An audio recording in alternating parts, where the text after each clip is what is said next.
So you have a student that speaks little to no English.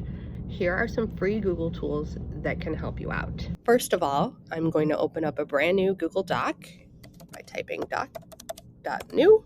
Then go to Tools, and I can turn on my voice typing.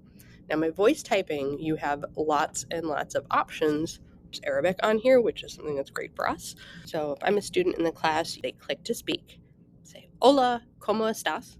Click the button again when you're done.